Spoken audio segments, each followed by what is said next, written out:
बिस्मिल्लाहिर्रहमानिर्रहीम। अभी आपके साथ मैं बहरीन की एक विज़िट वीज़ा की एप्लीकेशन है वो शेयर करूँगा।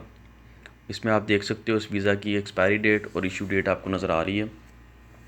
और ये वीज़ा एक दफ़ा रिजेक्ट हो चुका है, ठीक है। और रिजेक्ट होने की सबसे बड़ी जो वजह होती है वो ये है कि जो डॉक्यूमेंट मांगे गए हैं उसको सही से अपलोड नहीं किया गया। तो आपने इस बात का ख्याल रखना है कि जो डॉक्यूमेंट मांगे गए हैं आपने उसको सही से अपलोड करना है। और उसके लिए ज़रूरी ये है कि आपके जो पिक्चर आप अपलोड करेंगे पासपोर्ट की या विज़िट वीज़ा की, जो कि मल्टीपल विज़िट वीज़ा आपका लगा हुआ है, या किसी भी किस्म के डॉक्यूमेंट हैं जिसमें साइंड लेटर आ जाएगा, आपकी बैंक स्टेटमेंट आ जाएगी, ये सब डॉक्यूमेंट्स वो हैं जो कि रिक्वायर्ड डॉक्यूमेंट हैं। इसमें आपने ध्यान इस बात का रखना है कि आप जब भी इसको अपलोड करेंगे तो इसमें जो इन्फॉर्मेशन दी गई है उसको वो ब्लर नहीं होनी चाहिए। अगर आपका पासपोर्ट है तो वो रीडेबल होना चाहिए, उस पर जो पिक्चर लगी हुई है वो सही से शो होनी चाहिए। इसमें कोई पाबंदी नहीं है कि डॉक्यूमेंट को प्रॉपर आपने स्कैन करना है। आप सिंपल अपने मोबाइल से पिक्चर खींचें और वहाँ पे अपलोड कर सकते हैं। लेकिन जो रिक्वायर्ड साइज़ है, ठीक है, कितने साइज़ तक अपलोड कर सकते हैं वो आपको वेबसाइट से पता चल जाएगा। ये मैं आगे चल के जब एप्लीकेशन फ़िल करूँगा तो मैं आपको इसमें दिखाऊँगा कि कितना साइज़ चाहिए, ठीक है, और पिक्चर किस किस्म की होनी चाहिए, ये सब चीज़ें मैं आपसे शेयर करता हूँ। तो चलें मैं आपको आगे लेके चलता हूँ, जिसमें मैं आपको सबसे पहले डॉक्यूमेंट दिखाता हूँ, कौन कौन से डॉक्यूमेंट रिक्वायर्ड है, और उसके बाद हमने इस एप्लीकेशन को कैसे फ़िल किया है, ठीक है, और डॉक्यूमेंट्स को हम कैसे अपलोड करेंगे। और इसके अलावा वीज़ा जो निकलने का प्रोसीजर है वो चेंज हो चुका हुआ है, ठीक है, वो क्या चेंजिंग उसमें आई है ये भी आगे चल के मैं आपसे शेयर करता हूँ। अच्छा, तो ये है पासपोर्ट, ठीक है, और आपने इसको इस तरीके से अपलोड करना है कि आप ये देख सकते हो कि ये मोबाइल से ली हुई पिक्चर है, और इसको अपलोड इस तरीके से किया गया है कि इस पासपोर्ट के चारों एजेस नज़र आ रहे हैं, ठीक है। और अभी तो मैंने इन्फॉर्मेशन इसकी हाइड कर दी है। आप जब भी कभी इसको अपलोड करेंगे, जो पासपोर्ट आपका एप्लीकेंट का है, आपने जब भी उसको अपलोड करना है आपने देख लेना है कि उसकी जो पिक्चर है वो क्लियर है, जो इन्फॉर्मेशन दी गई है वो रीडेबल हैं कि नहीं, ठीक है। बाकी आप मोबाइल से खींच लें, उसको प्रॉपर स्कैन करने की ज़रूरत नहीं है। दूसरा जो आपका मेन डॉक्यूमेंट है उसके अंदर आपका मल्टीपल विज़िट वीज़ा आ जाएगा, जो कि आप पाकिस्तान, इंडिया, बांग्लादेश या इसके अलावा कहीं से भी आप आते हैं तो उसके ऊपर आपका वीज़ा स्टैंप होता है पासपोर्ट पे, ठीक है। आपने ये डॉक्यूमेंट अपलोड करना है। इसके अंदर भी आपके चारों एजेस क्लियर होने चाहिए, जो पिक्चर है वो क्लियर होनी चाहिए, जो इन्फॉर्मेशन दी गई है वो बिल्कुल क्लियर होनी चाहिए। तो इस तरह से आपके ये 2 डॉक्यूमेंट हो जाएंगे। और इसमें तीसरा जो मेन आपका डॉक्यूमेंट होगा वो आपका साइन लेटर होगा, ठीक है। इसके अंदर आपने बेसिकली स्पॉन्सर की तरफ से होगा, जिसकी भी फैमिली है और जो भी उसको स्पॉन्सर कर रहा है, ये स्पॉन्सर की तरफ से लेटर होगा जिसके अंदर स्पॉन्सर की पूरी डिटेल्स आएंगी, जिसमें उसका नाम, इकामा नंबर, प्रोफेशन और नीचे उसके सिग्नेचर्स होंगे, ठीक है। इसके अंदर जो मैटर है वो बहुत इंपॉर्टेंट है, जिसके अंदर आपने उनको ये बताना है कि आप कॉजवे से आ रहे हैं और आपका जो पर्पज़ है सिर्फ वो आपने सिर्फ यू टर्न करना है, यानी कि आपने सिर्फ एग्ज़िट री एंट्री करवानी है। और इसके अलावा ये कि आपने होटल बुकिंग नहीं ली है, आपने एयर टिकट नहीं लिया, बिकॉज़ आप कॉजवे से ट्रैवल कर रहे हैं, ठीक है। तो ये मैटर आपने इसके अंदर लिख देना है। तो ये आपका तीसरा मेन डॉक्यूमेंट होगा। अच्छा, यहाँ पे जो आपका फोर्थ डॉक्यूमेंट है वो बहुत ही इंपॉर्टेंट है। आप जिस किसी की भी एप्लीकेशन वीज़ा की जमा करवा रहे हैं वो फ़र्स्ट टाइम में अप्रूव हो जाए, उसके लिए बहुत ज़रूरी ये है कि जो आपका फोर्थ डॉक्यूमेंट है वो बैंक स्टेटमेंट का है। आपने बैंक स्टेटमेंट जब भी अटैच करनी है उनकी रिक्वायरमेंट के मुताबिक करनी है। यहाँ पे वीज़ा की अप्रूवल के लिए 2 रिक्वायरमेंट हैं। एक तो ये है कि आपकी बैंक स्टेटमेंट लास्ट 3 मंथ्स की होनी चाहिए। नंबर 2 ये है कि आप जो भी बैंक स्टेटमेंट अटैच करेंगे उसका जो क्लोजिंग बैलेंस है वो 3000 रियाल से कम नहीं होना चाहिए। इसके अलावा कोई रिक्वायरमेंट नहीं है, ऐसा बिल्कुल भी नहीं है कि आपकी जो बैंक स्टेटमेंट है उसके ऊपर बैंक की स्टैंप लगी हो। अगर आप अपने अकाउंट से ऑनलाइन ऐप निकाल सकते हैं बैंक स्टेटमेंट को, आप वहाँ से निकालें और उसको अटैच कर दें, लेकिन वो होनी लास्ट 3 मंथ्स की चाहिए, ठीक है। अगर आप बैंक से लेना चाह रहे हैं तो बहुत अच्छी बात है, उसके ऊपर बैंक की स्टैंप भी लगी होगी, उसको आप सिंपल स्कैन करें और स्कैन करके आप वहाँ पे अटैच कर दें, ठीक है। तो ये था आपका फोर्थ डॉक्यूमेंट। यहाँ पे हम करेंगे अपनी एप्लीकेशन को फिल, और उसके लिए आपने गूगल ओपन करना है, यहाँ पे लिखना है कि बहरीन ई वीज़ा सर्विस, और उसके बाद आपके पास ये नई विंडो ओपन हो जाएगी। यहाँ पे आपने इसको चेंज टू इंग्लिश कर लिया, बहरीन इलेक्ट्रॉनिक वीज़ा सर्विसेज पे आप क्लिक कर दोगे। इसके बाद आपके पास नई विंडो ओपन होगी और इसमें आपने जाके यहाँ पे आप कर देंगे येस आई एक्सेप्ट, ओके। यहाँ पे आपने वीज़ा सर्विसेज पे जाना है और उसके बाद जाके अप्लाई फॉर ई वीज़ा कर देना है। ये आपके पास नया पेज ओपन हो गया। इसके अंदर आपने ये करना है कि आपने पर्पस ऑफ वीज़ा सेलेक्ट करना है, यहाँ पे आपने टूरिज़म पर सिलेक्ट करोगे, यहाँ पे आपने ट्रांजिट सेलेक्ट करना है। इसके बाद आपका जो भी कंट्री है वो आपने यहाँ से सिलेक्ट कर लेना है। तो हमने यहाँ पाकिस्तान सेलेक्ट किया, उसके बाद आपने यहाँ पे कोड टाइप कर देना है और कोड टाइप करने के बाद हमने इसको जाकर सिंपल यहाँ से नीचे नेक्स्ट कर देना है।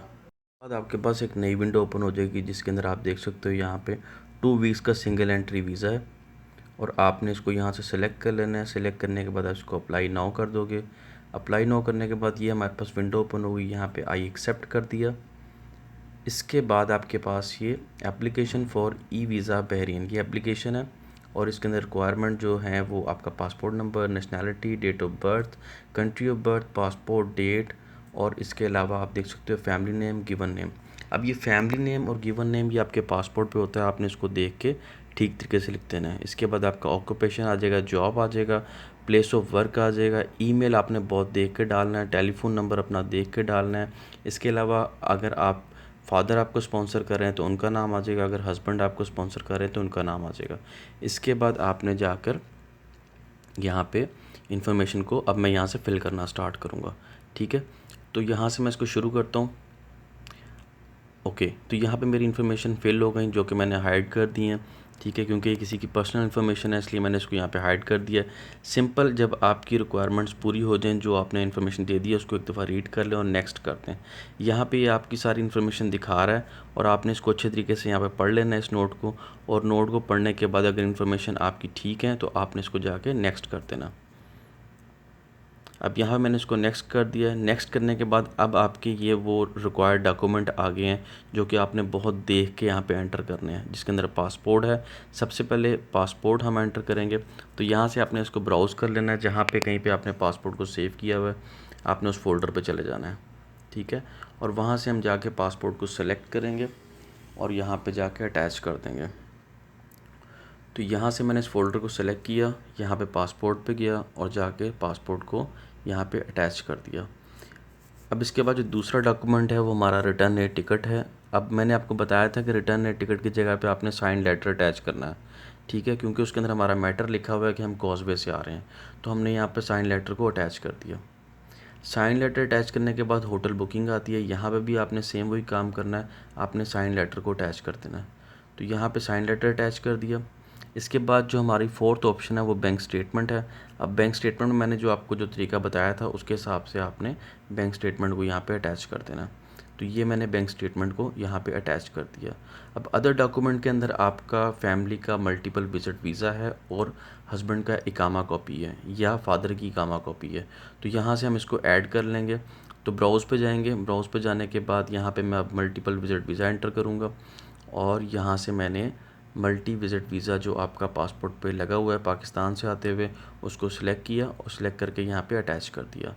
अब इसके अलावा मुझे डॉक्यूमेंट अटैच करना है अपना इकामा, तो उसकी जगह मैं ये करूँगा कि यहाँ पे ऐड किया। ऐड करने के बाद मैंने यहाँ से इकामा को सिलेक्ट किया और सिलेक्ट करने के बाद उसको भी अटैच कर दिया। अच्छा, अब यहाँ पे आप ये देखोगे होटल बुकिंग और एयर टिकट के आगे आपने एक नोट लिख देना है। ठीक है, मैंने आपको बताया था कॉजवे से आप ट्रैवल कर रहे हो तो आपने वो नोट सिंपल लेटर में से कॉपी करना है। कॉपी करके आपने यहाँ पे होटल बुकिंग, ओके, तो यहाँ पे आप ये करोगे कि ये मैंने नोट डाल दिया और नोट डालने के बाद आपने ये देख लेना है कि ये आपने नोट को यहाँ पे होटल बुकिंग और आपका एयर टिकट इन दोनों के आगे आपने सिंपल ये नोट डाल देना है कि आप कॉजवे से आ रहे हैं और आपको इसकी ज़रूरत नहीं है क्योंकि आपका स्टे 1 से 2 घंटे का आपका स्टे है जिसमें आपने सिंपल यू टर्न करना है।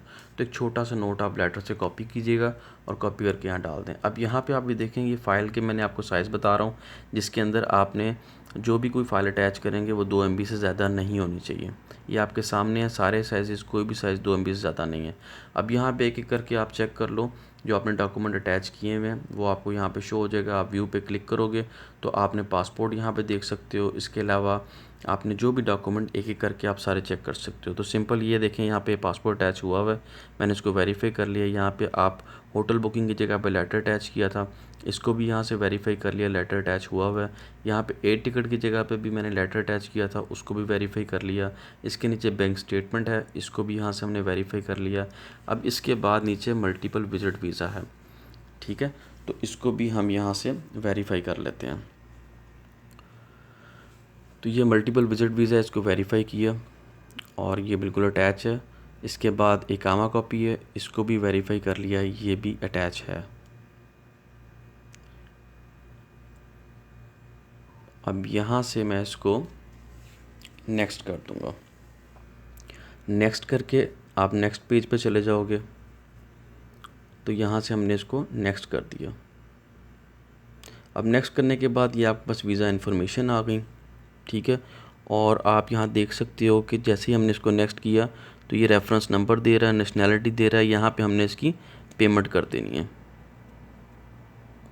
तो पे बाय क्रेडिट कार्ड कर देंगे हम इसको यहाँ पे। तो इसके बाद ये करना है कि पे बाय क्रेडिट कार्ड पे मैं क्लिक करूँगा। ओके, 4 BDs की अमाउंट है जो कि मैंने क्रेडिट कार्ड के थ्रू पे करनी है। आप डेबिट कार्ड के थ्रू भी पे कर सकते हैं। ये मैंने इसको यहाँ से प्रोसेस हमारा स्टार्ट हो गया। तो जैसे इसको पे बाय क्रेडिट कार्ड किया, अब यहाँ पे नेक्स्ट विंडो हमारे पास ओपन हो गई। यहाँ पे कार्ड की इन्फॉर्मेशन है, यहाँ पे हम कार्ड की सारी इन्फॉर्मेशन एंटर करेंगे, जिसके अंदर कार्ड होल्डर का नेम आएगा, उसकी एक्सपायरी आएगी और उसका CVV कोड आएगा, ठीक है। यहाँ पे इन्फॉर्मेशन ऐड कर दी है। अब इसके बाद मोबाइल जो रजिस्टर्ड नंबर होगा उसके ऊपर एक कोड आएगा, वो कोड ला के यहाँ पे एंटर करना है। एंटर करने के बाद हम इसको सिंपल सबमिट कर देंगे। तो यहाँ पे जो कोड मुझे रिसीव हुआ है, मैं कोड यहाँ पे एंटर कर रहा हूँ। कोड एंटर करने के बाद आपने इसको सिंपल सबमिट कर देना है। सबमिट कर देने के बाद यहाँ पे देखें योर पेमेंट वाज सक्सेसफुल, और यहाँ पे एप्लीकेंट की पूरी डिटेल्स हैं, ठीक है। और पेमेंट आपकी 4 BD जमा हो चुकी है। अब यहाँ पे इसको जमा करने के बाद हमने इसको प्रिंट पेज भी कर सकते हैं। अच्छा, अब यहाँ पे करना है कि आपने इसको वापस दोबारा आना है वीज़ा सर्विसेज के अंदर, और यहाँ पे आके एप्लीकेशन का स्टेटस चेक करना है। तो यहाँ पे आपने पासपोर्ट एंटर करना है एप्लीकेंट का, उसके बाद आपने उसकी नेशनैलिटी एंटर करनी है। तो यहाँ पे मैं इसका पासपोर्ट पहले एंटर कर देता हूँ। ओके, तो यहाँ हमने इसका पासपोर्ट एंटर कर दिया, नेशनैलिटी एंटर कर दी, डेट ऑफ बर्थ आ जाएगी और उसके बाद एप्लीकेंट का रेफरेंस नंबर आ जाएगा, ठीक है। तो यहाँ पे आपने इसके बाद इसको यहाँ पे देखें डिटेल दे रहा है कि जो इसकी रिमेनिंग अमाउंट है वो आपने जमा करवानी है। तो अब ये है कि मैं जो बाकी की इसकी 5 BD की अमाउंट थी उसको जमा करूँगा। तो उसके लिए मैंने सिंपल ये करना है। ओके, तो यहाँ पे सिंपल हम ये करेंगे कि वापस हमने क्लोज़ कर देना है। क्लोज़ करने के बाद वीज़ा सर्विसेज में जाना है, उसके बाद यहाँ पे पे फॉर एप्लीकेशन पे जाना है। यहाँ पे जाके जब आप क्लिक कर देंगे तो क्लिक करने के बाद पे फॉर एप्लीकेशन आ गया। यहाँ पे हमने पासपोर्ट नंबर डालना है, नेशनैलिटी डालेंगे, डेट ऑफ बर्थ डालेंगे और एप्लीकेंट का रेफरेंस नंबर डालेंगे और लास्ट में एंटर कोड कर देंगे, ठीक है। जो ये कोड लिखा आपको नज़र आ रहा है, इसको लास्ट में एंटर कर देंगे। तो मैं यहाँ पे इसकी इन्फॉर्मेशन मुकम्मल कर देता हूँ। यहाँ पे आप थोड़ा सा वेट करें।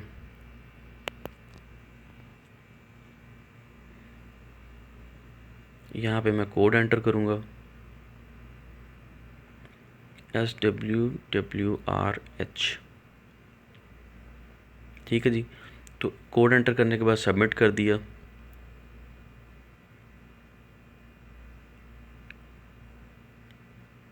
सबमिट करने के बाद यहाँ पे आप देखें एप्लीकेंट की पूरी डिटेल दिखा रहा है और यहाँ पे हमारी 5 BD की अमाउंट हमने पे करनी है। तो 5 BD के आगे आप देख सकते हो कि एक बॉक्स बना हुआ है, आपने उसको जाकर टिक कर देना।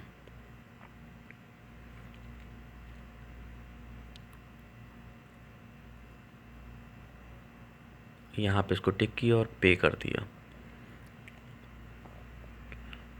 जैसे ही पे करोगे आगे आपके पास डिटेल दिखा रहा है, आपने इसको पे नाउ कर देना, ठीक है। 5 BD की अमाउंट है और मैं इसको यहाँ पे कार्ड के थ्रू पे करूँगा।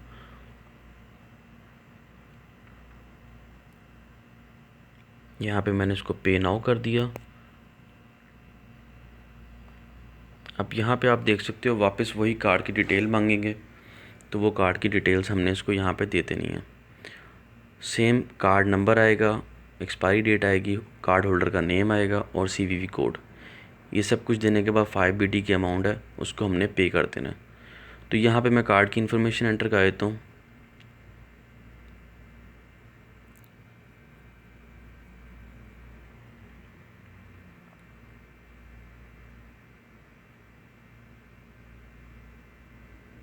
यहाँ पे कार्ड की इन्फॉर्मेशन एंटर कर दी। यहाँ पे आपने जाके इसको सिंपल नीचे पे नाउ कर देना।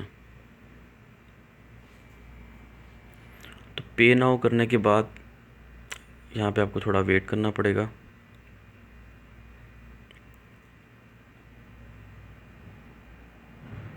ओके, तो यहाँ पे मेरे पास मोबाइल पे कोड रिसीव हुआ है। मैं कोड को यहाँ पे एंटर कर दूँगा और एंटर करने के बाद मैंने इसको सिंपल सबमिट कर देना है।